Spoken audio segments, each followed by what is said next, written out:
Hello, everyone, and welcome back to Mr. English Channel, where learning English is easy and fun.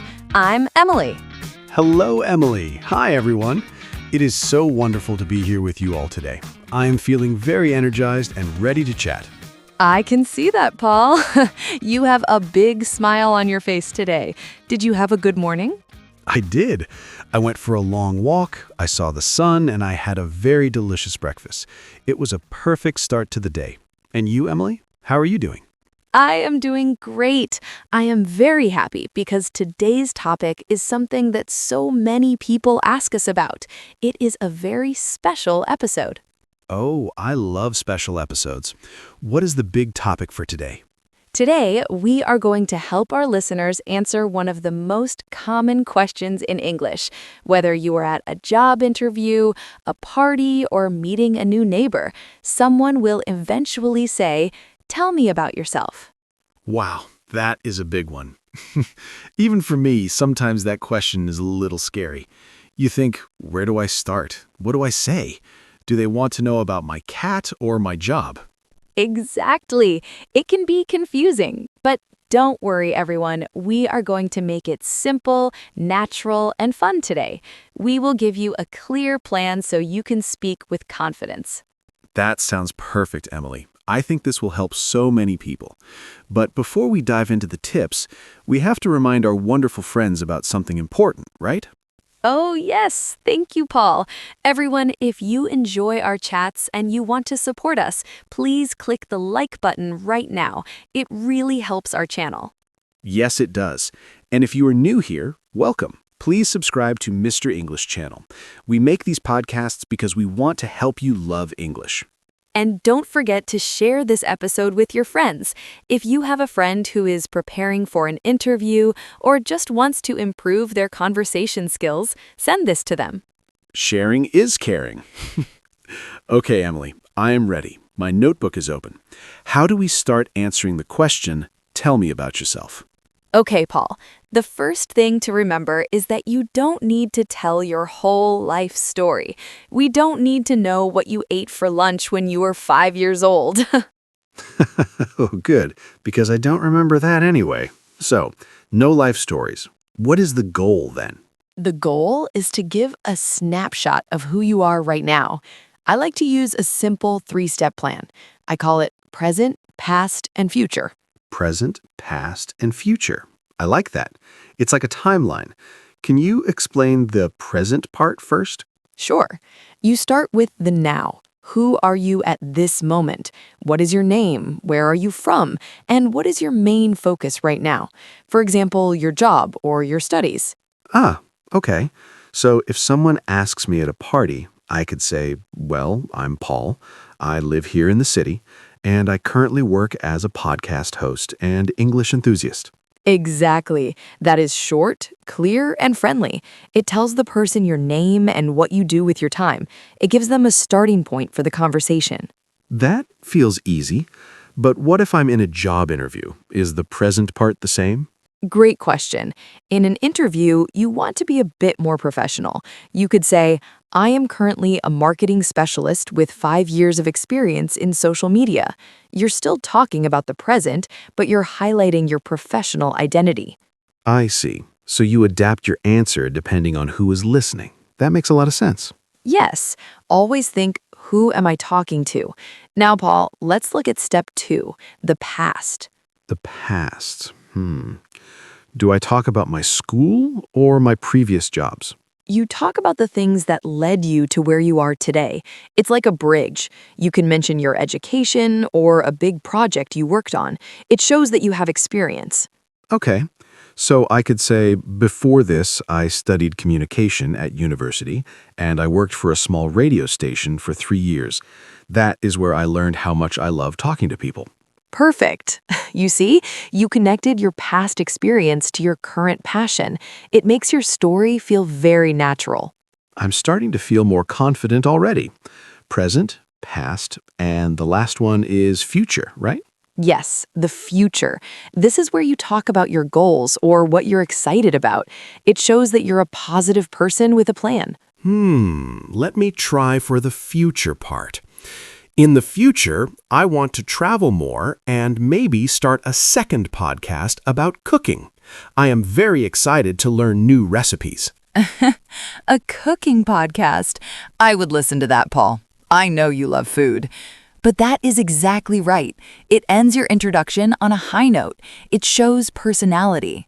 So if I put it all together, it's like a little story about me. Present, past, future. Yes, and the best part is, this works for B1 learners because you can use simple tenses. You use the present simple for the now, the past simple for your background, and want to or would like to for the future. That's a very good tip, Emily. Simple grammar is often the best grammar when you are nervous. If you try to use very difficult words, you might get stressed. I totally agree. It is much better to be clear and simple than to be complicated and confused. You know, Emily, I think another thing that helps is the why. The why. Tell me more about that. Well, when I tell people about myself, I don't just want to say, I am a teacher. I want to say why I like being a teacher. For example, I am a teacher because I love seeing my students smile when they understand something new. Oh, Paul, that is beautiful. And you're right. Adding a little bit of why makes you sound much more interesting. It shows your heart. Thank you. It also helps the other person know what to ask next. If I say I love seeing people learn, they might ask, what is the most interesting thing a student has taught you? Exactly. A good introduction is like an invitation. You are inviting the other person to talk more with you. Let's try a little role play, Emily. I will be the person asking, and you answer. Let's imagine we are at a professional networking event. You are meeting someone for the first time. Okay, I'm ready. Go ahead, Paul. Hi there. It's a great event, isn't it? So tell me a little bit about yourself. Hi, yes, it's a wonderful event. Well, I'm Emily. Currently, I'm an English teacher, and I create content for a YouTube channel called Mr. English. I've always been passionate about languages. In the past, I lived in 3 different countries to learn their cultures. Now, I'm really focused on making English easy for everyone. In the future, I hope to write a book for English learners. Wow, Emily, that was fantastic. You used the present, teacher and YouTube, the past, living in different countries, and the future, writing a book. It was so clear. Thank you. And notice, I didn't use very hard words. Passionate, focused, focused on. These are great words for B1 level, but they are still easy to understand. I also noticed your energy. You were smiling and you sounded excited. I think that is just as important as the words. You are 100% right, Paul. Body language and tone of voice are huge. If you say, I am very happy to be here, but you look at the floor and your voice is very quiet, people won't believe you. True. You have to believe in your own story. Paul, let's think about another situation. What about a very casual situation? Maybe meeting a new friend at a sports club or a gym. Okay. In that case, you don't need to talk about your job so much. You can talk about your hobbies. Yes, hobbies are a great way to tell people about yourself in a casual way. So maybe something like, hey, I'm Paul. I've been coming to this gym for about a month now. I used to play football when I was younger, but now I'm trying to get stronger. My goal is to run a marathon next year. That is perfect for the gym. It's relevant to where you are. You mentioned the present, gym for a month, the past, football, and the future, marathon. And it wasn't too long. I think sometimes people talk for 10 minutes when someone asks, tell me about yourself, and the other person gets bored. Oh, definitely. A good introduction should be about 30 to 60 seconds. It's a mini intro. If they want to know more, they will ask. That's a great rule, 60 seconds maximum. You know what else is helpful, Paul? Having a hook. A hook, like for fishing? Sort of. A hook in a conversation is something interesting or unusual about you that makes people want to ask a question. Oh, like saying, I have a collection of 500 vintage hats.